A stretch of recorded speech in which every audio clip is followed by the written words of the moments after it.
中国国产的侧卫系列战机迄今为止已经发展出了枝繁叶茂的大家族，不论是在质量和数量上都已经做到了超越原产国俄罗斯。侧卫来华30年发展出的760架庞大总规模更是成就斐然。一起来看详细情况。各位老铁们大家好，欢迎收看本期迷彩虎，我是虎哥。上世纪80年代末，国际局势风云突变，中国空军的现代化发展计划刻不容缓。我们和刚刚恢复友好关系的苏联签订了引进侧卫苏27系列战机的采购方案。苏联解体后，俄罗斯履行采购合同，于1992年开始向解放军发送第一批12架引进的苏27 SK 战机。随着苏27 SK 战机在空军的芜湖基地降落，开始了侧卫战机在解放军服役30年的光辉历程。中国军事航空工业针对引进的侧卫系列战机，与俄罗斯走出了一条截然不同的发展之路。从俄罗斯引进的侧卫系列战机，也逐渐成为中国自行生产的重型多用途战机之一，迄今为止仍旧是中国空军的重型主力战机。而根据虎哥的统计，在引进侧卫系列战机的30年后，解放军的海航和空军部队列装的侧卫系列战机在数量和质量上已经把俄罗斯军队远远地甩在了后面。可以确认的是，中国当前拥有全世界最大规模的现役侧卫系列战机部队。当前解放军装备的侧卫系列战机一共有6种，分别是从俄罗斯原装引进的苏27、苏30和苏35战机，以及后来我国自主生产的歼11、歼15、歼16战机。其中最早从俄罗斯引进的苏27系列战机退役的最多，就剩40架苏27 UBK。 这些飞机也在逐步的淘汰当中。这种飞机的性能在30年后的今天已经逐步落伍了。而苏30系列战机，我海空军还有近100架。这款飞机分为 MKK 和 MK2 型，其中70架 MKK 服役于空军，24架 MK2 服役于海航部队。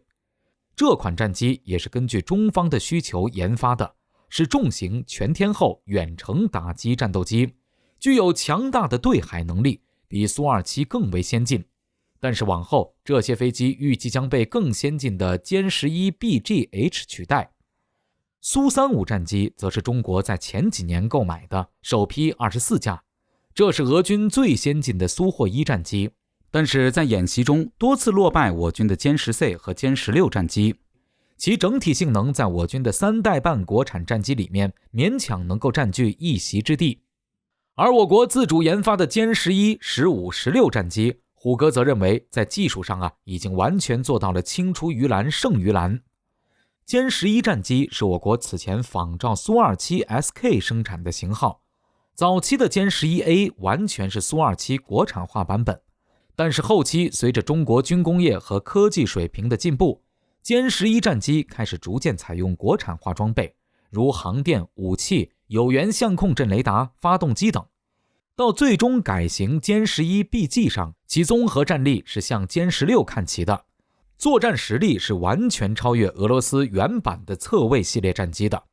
这款战机从歼11A 到歼11 BG，中国一共生产了近400架，装备解放军空军和海航部队。歼15则是舰载机，开始也是大量参考俄制苏33战斗机。过渡到歼15改和歼15T 后，全面化使用国产技术和部件，综合战力相比俄罗斯原版更进一步。其中弹射版的歼15T 战机战力不输歼16。这款战机海航装备的数十架，专供航母使用。歼16战机更是重量级，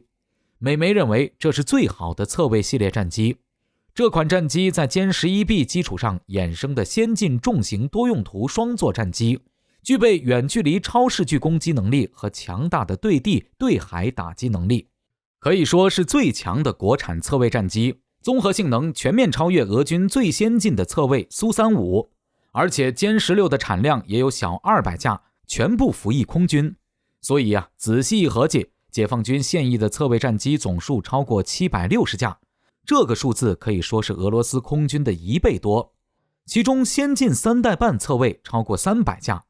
俄罗斯空军目前在役的侧卫系列战机只有苏27、苏30和苏35，其中苏27现役101架，苏30现役118架，苏35现役97架。这些战机总数为316架，不到解放军侧卫系列总数的 50%。